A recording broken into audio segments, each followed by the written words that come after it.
Es un gozo muy especial. Cada domingo, cuando nos encontramos en presencia del Señor, nuestro corazón late de un modo muy especial, porque es la presencia del Salvador, el amor suyo, el encuentro con su persona, olvidando todo. Vamos a seguir un poco en este aspecto. Vamos a caminar al encuentro del Señor, o no sé si nosotros caminamos o si es el Señor que camina con nosotros. Vamos a leer en el Evangelio de Juan, en el capítulo 20, el día de resurrección.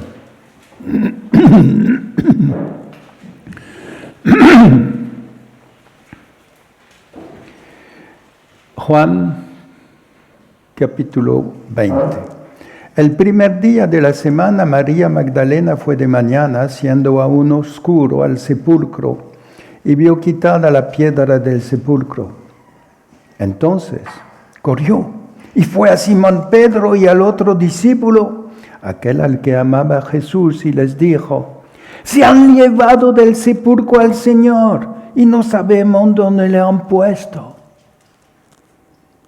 Y salieron Pedro y el otro discípulo y fueron al sepulcro.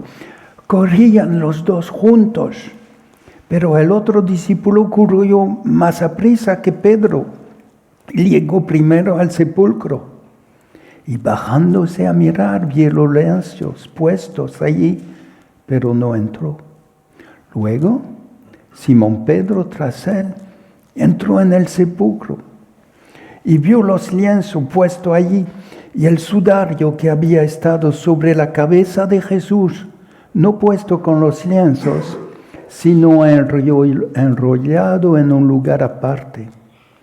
Entonces entró también el otro discípulo que había venido primero al sepulcro y vio y creyó, porque aún no había entendido la Escritura que era necesario que resucitase de los muertos.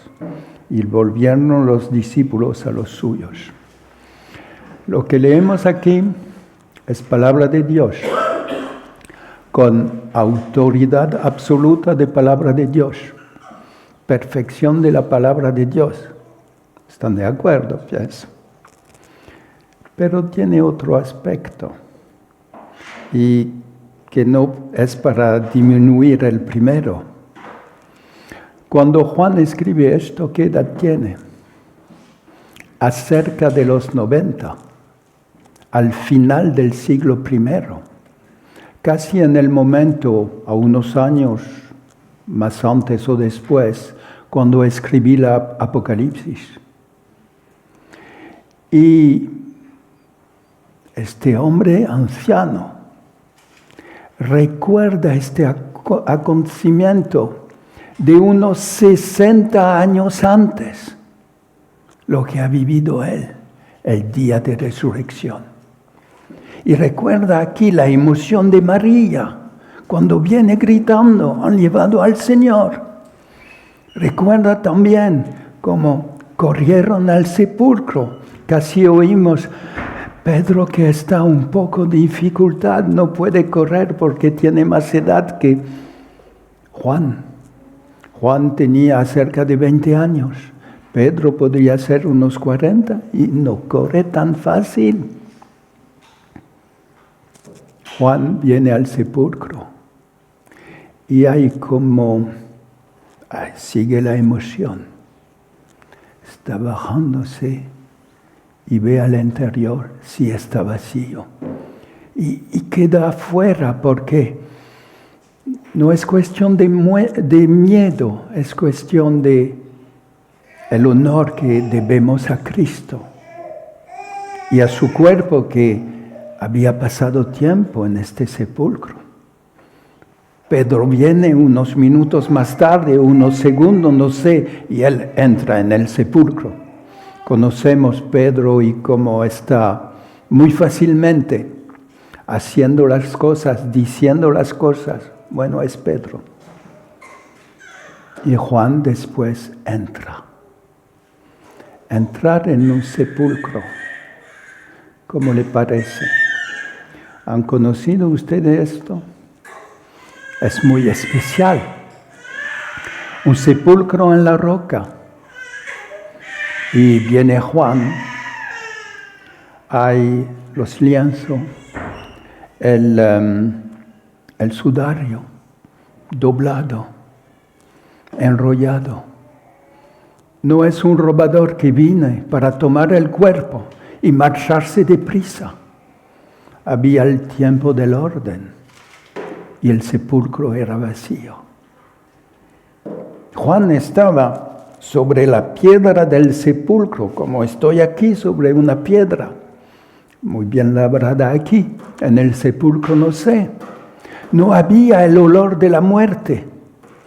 Tenemos una indicación al final del capítulo 19.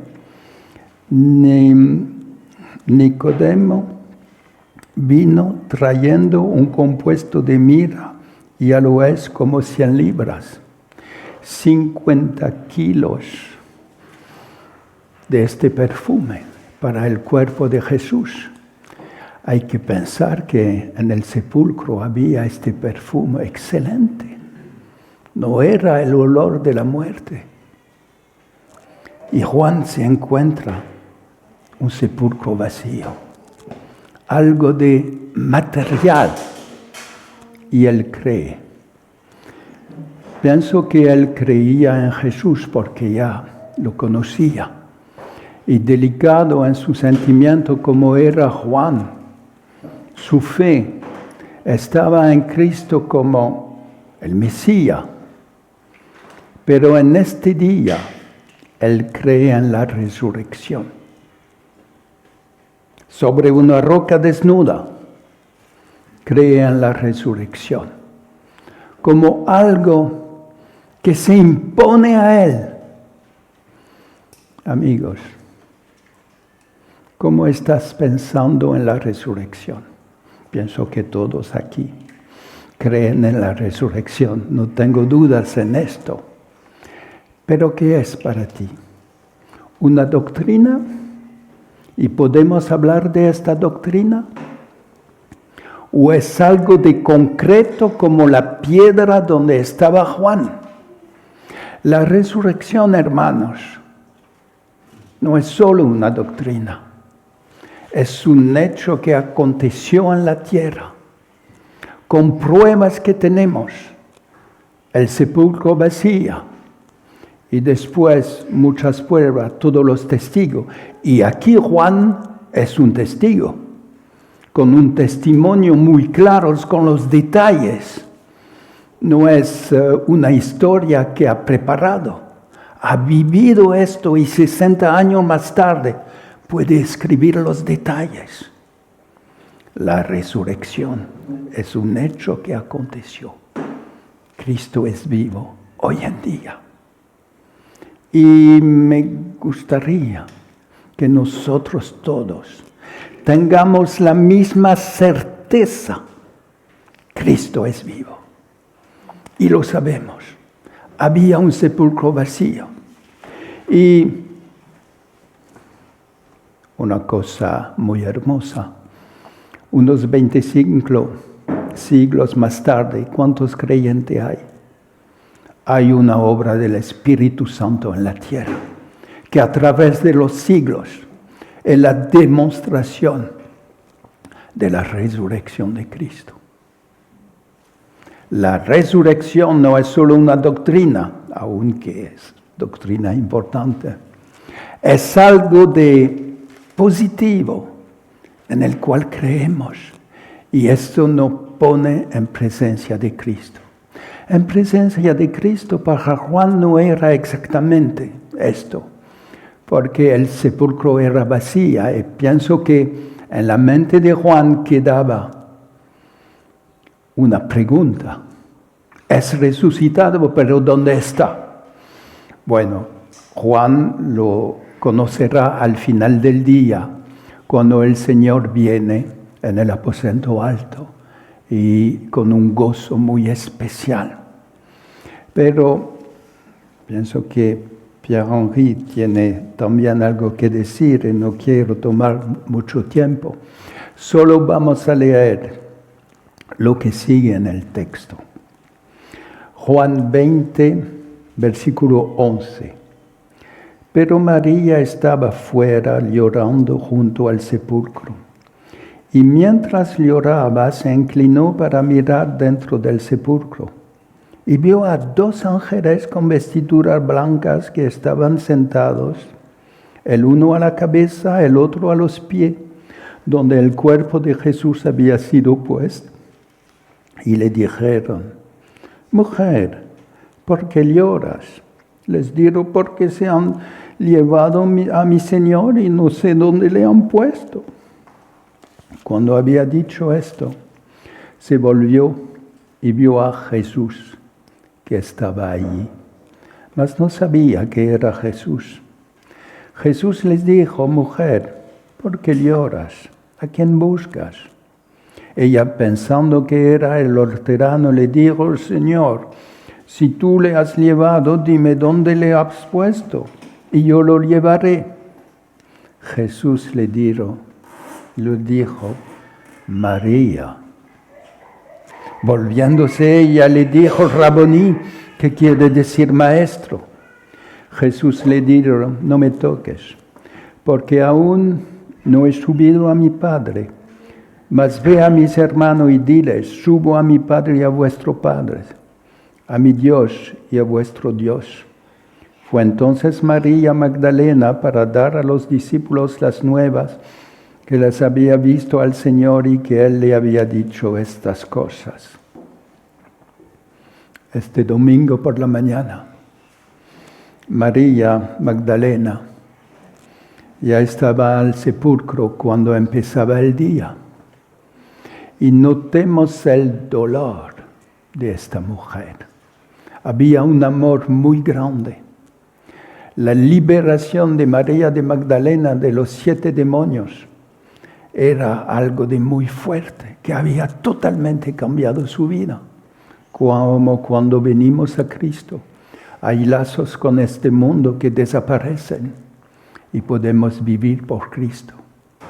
Aquí notemos la tristeza tan profunda. ¿Vosotros se han encontrado delante de un ángel? La mayoría no. Pienso que, tampoco, pero pienso que es ocasión de una emoción muy grande, ¿verdad? Ángel que viene de parte de Dios. Pero María no le importa que sea un ángel. Lo importante, falta el Señor. Conocía que el ángel era en la posición de la cabeza, en la posición de los pies, porque la atención de María era importante. Cuando llevaron el cuerpo de Jesús, pienso que, bueno, son 2 hombres que se ocuparon de él, pero las mujeres estaban atentas en esto. Hasta con ángel no se quita la tristeza de María. Y después es Jesús que viene. Y esto me anima, es algo de dulce para mí. Porque cuando estamos en tristeza, ¿dónde está la solución? Claro, presencia de Cristo. Pero muy a menudo no sabemos casi cómo encontrar a Cristo. Es tanto fácil. Hay que orar en dirección de Él, leer unos versículos, pero estamos lo mismo que María. Hay tristeza y quedamos en la tristeza. Y viene el Señor. El Señor conoce la situación de nuestro corazón. Notemos: mujer, ¿por qué lloras? ¿A quién buscáis? Cuando María estaba llorando, se notaba. Pero a quién buscaba María no se notaba. Estaba en este lugar y es todo, en silencio. Y el Señor sabe. El Señor conoce el motivo de tus lágrimas. Y es Él que viene a encontrarte. ¿A dónde estás con tus lágrimas? ¡Qué amor del Señor! No notemos aquí. Y además esta palabra del Señor, María. Él conoce tu nombre.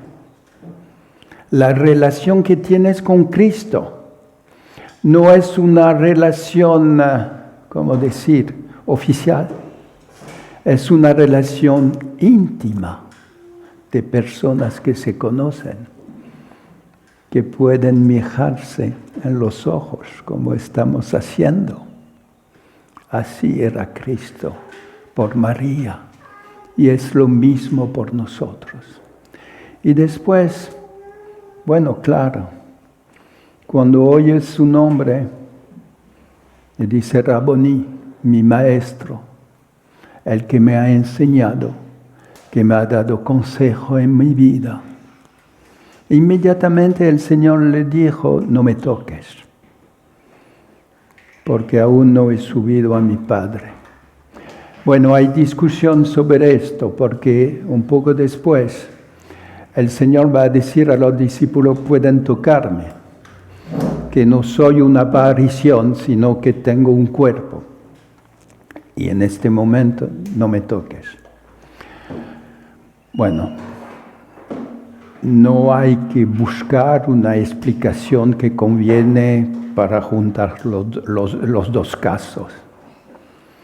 El Señor está diciendo a María, tú me conoces como el Maestro. Ahora soy Cristo resucitado. Y es otra cosa. Cristo resucitado no era el humilde Jesús que había caminado, que había dado enseñanza, que había levantado a muertos como Lázaro. Sí, con mucho poder. Había algo más.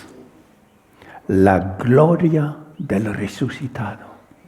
Como Juan más tarde lo ha visto en el cielo y lo describe en Apocalipsis capítulo 1. El poder y la gloria de uno que vive en la gloria de resurrección. Y María necesitaba de conocer a Cristo de esta forma. Pienso que hay una lección también por nosotros. Nos gusta mucho leer las historias en los evangelios de Cristo, pasando por su camino, dando enseñanza, hombre perfecto, el que nos ama. Es muy correcto y no hay que dejar esto, pero también Cristo es resucitado. Y nuestro Señor es un Señor de gloria, sentado hoy en el cielo, en el trono con majestad, esperando el momento de venir para arrebatarnos y después venir otra vez en la tierra, pero para establecer un reino y arreglar la cuestión de la desobediencia a Dios de mucha gente. Serán momentos muy especiales, conocemos esto. No es el tema del momento. El tema del momento es la gloria de Cristo. Y el Señor está diciendo a María, ahora tienes que verme como el glorioso resucitado. Y siguen las palabras del Señor. Ve a mis hermanos y diles, subo a mi Padre y a vuestro Padre, a mi Dios y a vuestro Dios. Ve a mis hermanos. Cuando hemos encontrado a Cristo, cuando encontramos a Cristo, lo hemos encontrado una primera vez en conversión, pero pienso que tenemos en nuestra semana ocasiones de encontrar otra vez a Cristo. Un momento de gozo muy especial, de fuerza. Es algo de personal. pero es algo que se puede compartir. Ve a mis hermanos y diles, hermano, el gozo que tenemos en Cristo es para compartirlo con los otros hermanos. Un privilegio. Y María lo hizo, corriendo a ver los discípulos y explicando las cosas. El Señor además da una lección. Subo a mi Padre y vuestro Padre. Los dos. Claro, es misma persona, pero primero mi Padre. Y la relación de Cristo con su Padre es muy especial. Es Él el primogénito, tiene esta gloria. Y es el Hijo único eterno. Relación con el Padre. Y el Señor expresaba esto en sus oraciones, lo tenemos en los evangelios. Y nosotros entramos en la misma relación con un Padre y sabemos lo que es. El apoyo que tenemos en un Padre, el amor de Él, el cuidado de Él por nosotros, la facilidad para encontrar, hablar con Él. Bueno, hay padres que no corresponden a esto, pero lo que enseña la palabra es este aspecto bonito del Padre. Es lo que tenemos por la muerte de Cristo y por la resurrección y la ascensión de Cristo. Relación perfecta de Cristo con su Padre y relación nuestra, que aún sea siendo un poco distinta, parece a esto. Y también mi Dios y vuestro Dios. El Señor está aquí poniéndonos a su lado, pero queda una distinción. Él es el primero. María ha obedecido. El gozo del encuentro con Cristo. Algo que compartir. Que el Señor nos concede. Este privilegio de, en nuestra semana, encontrar a Cristo como otra vez, el glorioso resucitado, y que el Señor nos conceda también este poder de compartir de este gozo con otros. Será para la fuerza y gozo de muchos. Dios le bendiga.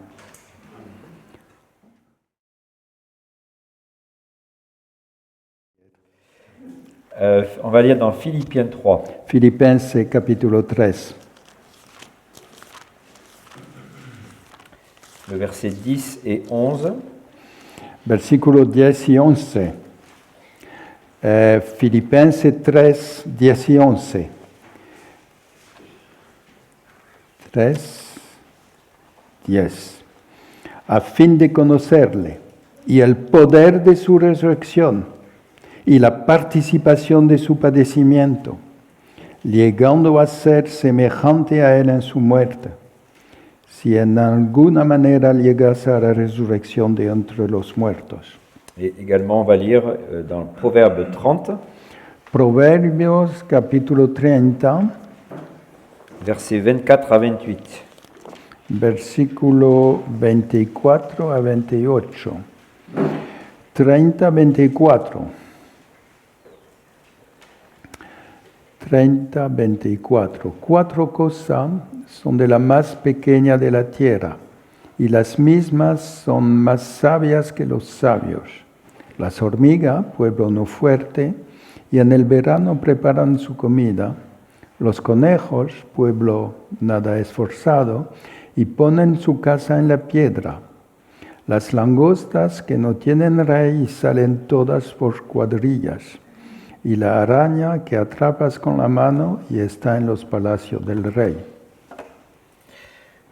Elias a parlé de ses disciples au moment de la résurrection.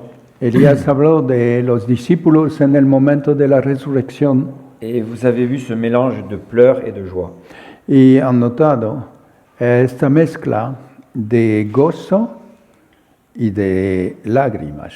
ils ont connu un peu de la communion de ces souffrances es un poco de la comunión de los padecimientos et aussi la puissance de sa résurrection. y también el poder de su resurrección.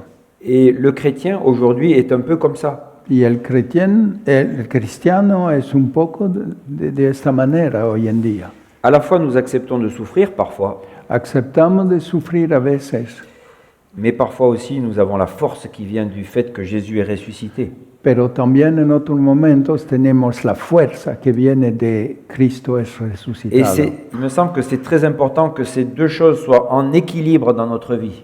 Y parece muy importante que estos dos aspectos sean como en equilibrio en nuestras vidas, Parce que si on favorise un côté, il y a un déséquilibre. porque al favorecer un aspecto hay un desequilibrio. Si on a un chrétien qui ne pense qu'à la communion de ses souffrances, Si hay un cristiano que está pensando solo en la comunión de los padecimientos, bon, il accepte les difficultés, c'est bien, acepta las dificultades, mais aussi il est peut-être timide. puede estar tímido Il ne va jamais parler de Dieu avec des non-chrétiens. y hasta que tiene miedo a hablar de Dios con personas que no son cristianas, Parce qu'il a peur d'être mal vu. porque tiene miedo a ser mal visto.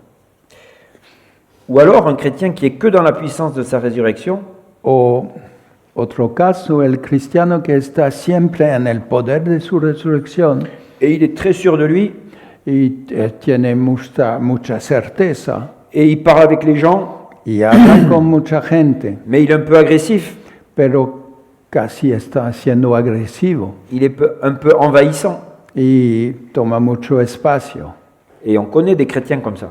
Y conocemos unos creyentes C'est así. trop, c'est trop. Es demasiado. Mais on connaît aussi de l'autre côté qui Pero- sont très timides. Conocemos también unos que son tímidos. Leur foi est secrète. Es casi una fe secreta. Alors il faut l'équilibre entre les deux. Se necesita equilibrio. Le chrétien, il est respectueux, El cristiano tiene consideración, il accepte aussi de souffrir. acepta también el padecimiento, el Mais il est sufrimiento, prêt aussi à saisir les occasions. pero al mismo momento está dispuesto a tomar ocasiones. Et aussi, il est toujours heureux, content, parce qu'il sait que Jésus est ressuscité. Ça, c'est Y sa force. también tiene un gozo permanente porque Cristo está resucitado. Alors, on va peut-être appliquer ça au niveau collectif de l'Église. Vamos a aplicar esto para el conjunto de la iglesia. Au travers de ces petits animaux dont on a parlé dans les Proverbes. Y esto con los 4 animales de los cuales hemos hablado en Proverbios. Ils sont un peu comme ça aussi, ils sont à la fois faibles et forts. Estos animales son por una parte débiles y por otra parte fuertes. Alors, je vais dire quelques mots de chacun d'entre eux, Unas palabras de cada uno. en 15 minutes. Sí. 14. On va parler tout d'abord des fourmis. Primero las hormigas. On nous dit que les fourmis, c'est un peuple sans force, mais qui prépare en été leur vivre. Pueblo sin fuerza, pero que prepara en verano su comida. Et nous, les chrétiens, nous sommes un peu des fourmis. Y como cristianos somos hormigas. Il faut préparer en été les vivres. Sí, hay preparer que la preparar provision. en verano la comida. Alors là, je m'adresse aux enfants spécialement. Me dirijo a los jóvenes. L'été, c'est le moment où il y a du soleil, tout va bien. C'est la jeunesse un peu. Hein. El verano es tiempo con sol, es la juventud. Et c'est là qu'il faut préparer des vivres. Es el momento de prepararse y de preparar comida. Je suis né dans une famille chrétienne. Nació en una familia cristiana, Je suis allé à l'école du dimanche. fue a la escuela dominical. Mes parents lisaient la Bible aussi à la maison. Mis padres leían la Biblia en casa. Et je pense que tous les versets que je connais par cœur aujourd'hui, je les ai appris avant l'âge de 12 ans. Y pienso que todos los versículos que conozco de memoria los aprendí antes de los 12 años. Maintenant, je n'apprends plus de versets par cœur. ahora no sabe aprender versículos de memoria. Je n'en suis plus capable No tengo capacidad, d'apprendre des nouveaux versets. pero eres joven. Non, non, non. Proximo de 60. Acerca de eso. Et même des références bibliques, par exemple. Quand Hasta la cita quand on prêche, il vaut mieux avoir quelques références bibliques par cœur. Para cuando uno está predicando es necesario conocer una cita de memoria. Et je pense qu'aujourd'hui, je n'arrive plus trop en cataloguer des nouvelles. Y ahora tengo dificultad para aprender nuevas. Voilà, la jeunesse, c'est le moment de mémoriser, d'amasser des vivres. Sí, la juventud es momento para preparar comida. Et ça va vous suivre toute votre vie. Y esto será útil toda la vida. Ça, c'est les fourmis. Estos son las hormigas. On peut dire aussi pour les adultes, c'est au moment où il n'y a pas trop d'épreuves qu'il faut se fortifier dans la parole de Dieu. Sí, la lección puede aplicarse a los adultos. Son en los momentos donde no hay pruebas particulares que hay que fortalecerse en la palabra de Dios. Souvent, les chrétiens se mettent à lire la Bible quand tout va mal. A veces notemos que los cristianos abren la Biblia cuando las cosas empiezan a ser malas. Mais une journée comme hier, où on a appris des choses de la Bible, sans raison spéciale, sera utile un jour.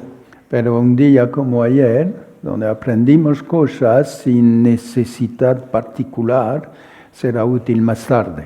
Voilà, il faut faire des provisions. Hacemos provisiones. Ensuite, il y a les Damans, peuple sans puissance, qui ont placé leur maison dans le rocher. Y después los conejos, aquí se dice, pero es un animal muy especial.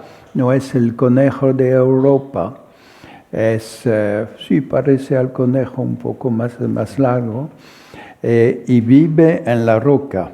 Pone su casa, pueblo nada esforzado, ponen su casa en la piedra. Alors parfois on dit, la première image c'est la parole de Dieu, la deuxième c'est la prière. Y aquí podemos hablar de oración. Placer sa maison dans le rocher, c'est chercher le secours dans la prière.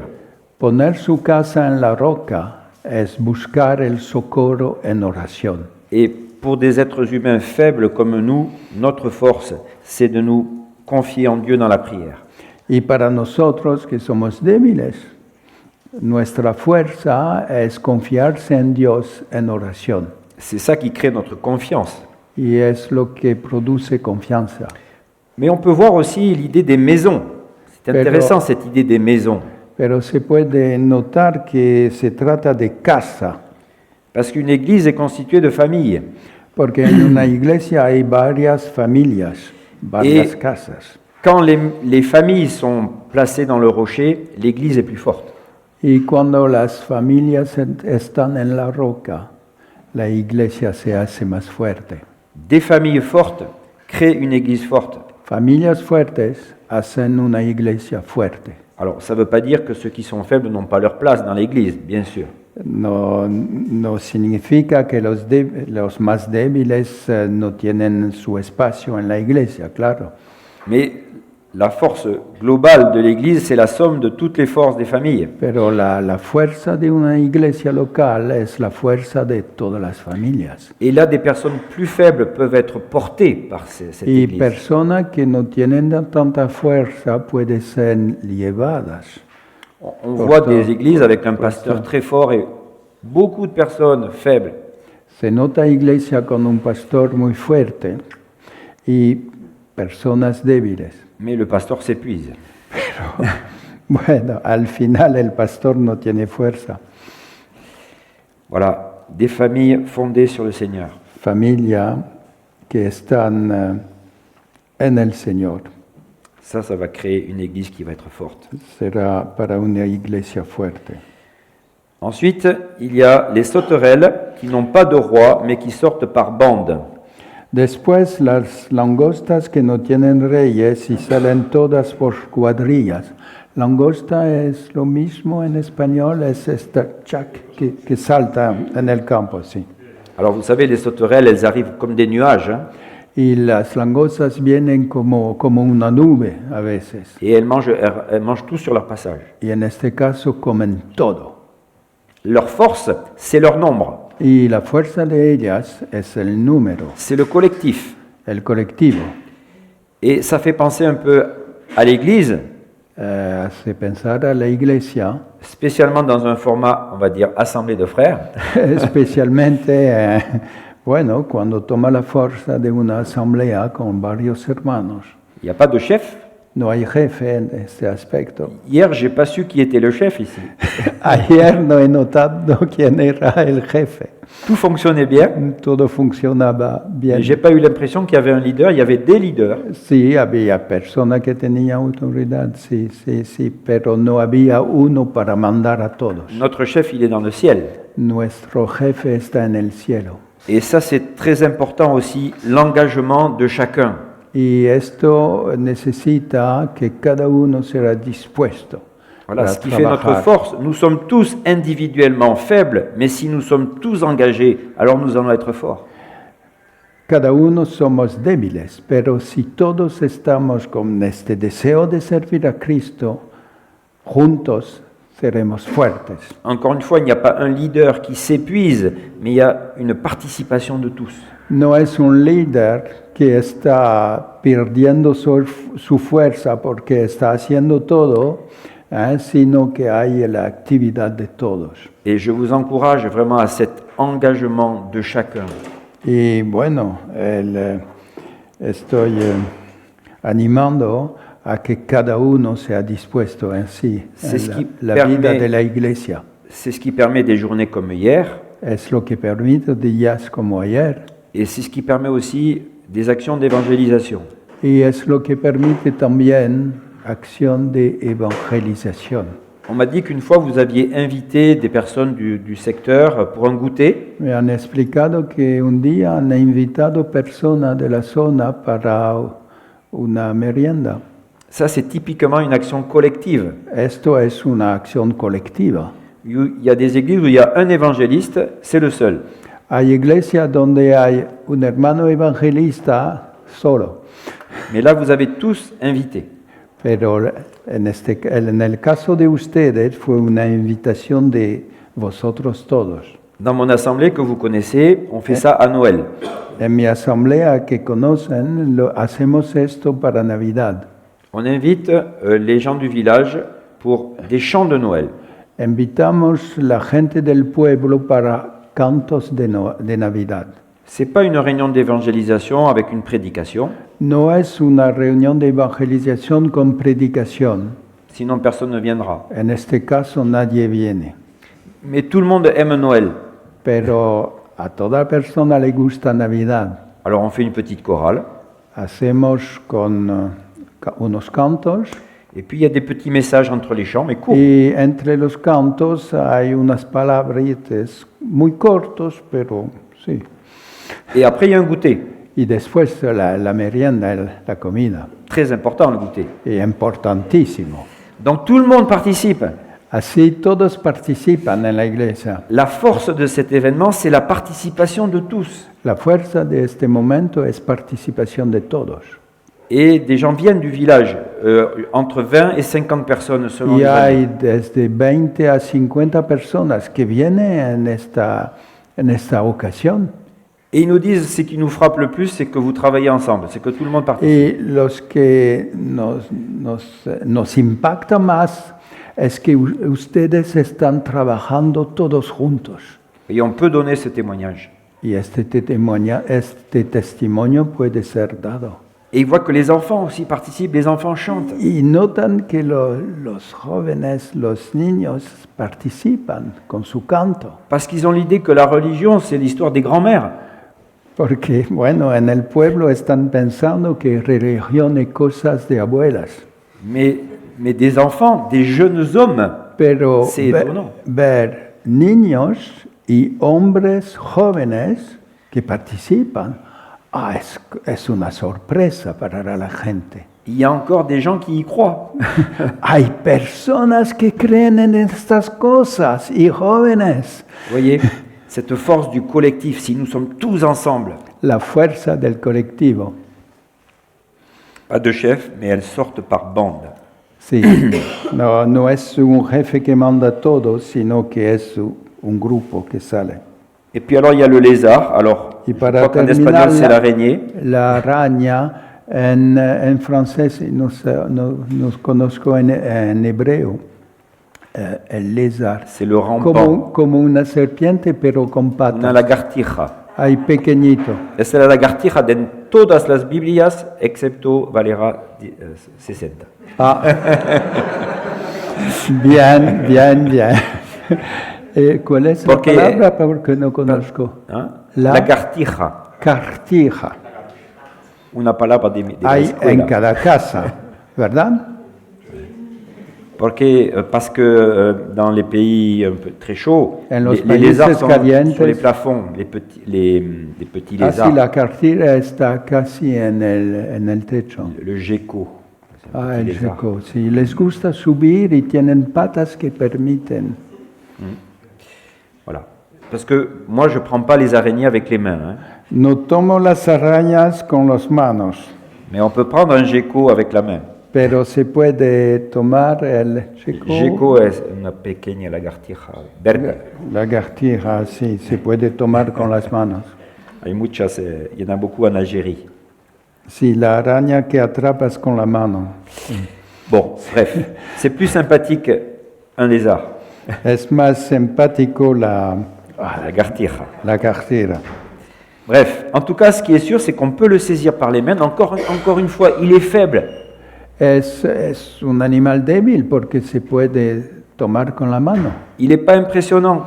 No da una impresión de miedo, de Il n'est fuerza. pas intimidant. Y no estamos muy Impresionné, il nous impresionados. Oui. Et on peut l'aborder. Vous voyez, c'est le chrétien simple, abordable. Es el cristiano sencillo que se puede hablar con él fácilmente, Pas orgueilleux, sin orgullo, pas fermé, no cerrado en sí mismo amical. y con amistades. Mais ce chrétien-là, Pero, le dimanche, il est dans le palais du roi. pero este cristiano el domingo está en el palacio del rey Il vient dans l'église et là, il est en la présence de Dieu. y en la iglesia está en presencia de Dios. Et Paul dit que nous sommes considérés comme les balayures du monde. Pablo dice que estamos como la basura del mundo, Mais pourtant, nous avons rendez-vous avec le Créateur tous les dimanches. pero a pesar de esto tenemos una cita con el Creador cada domingo. Et on doit sentir chez le chrétien à la fois cette simplicité Y en el cristiano hay que percibir que está simple, mais qu'en même temps, il a en lui quelque chose de fort, parce qu'il est en contact avec le Créateur. pero que a pesar de ser sencillo, tiene algo de fuerte en sí mismo porque tiene un contacto personal con el Creador. Alors que le Seigneur nous aide à être à la fois faible et abordable, humble, Y que el Señor nos da de ser débiles por una parte, pero persona con quien se puede hablar. mais en même temps fort et déterminé dans le Seigneur. Y al mismo momento fuertes en el Señor. 12h30, je m'arrête.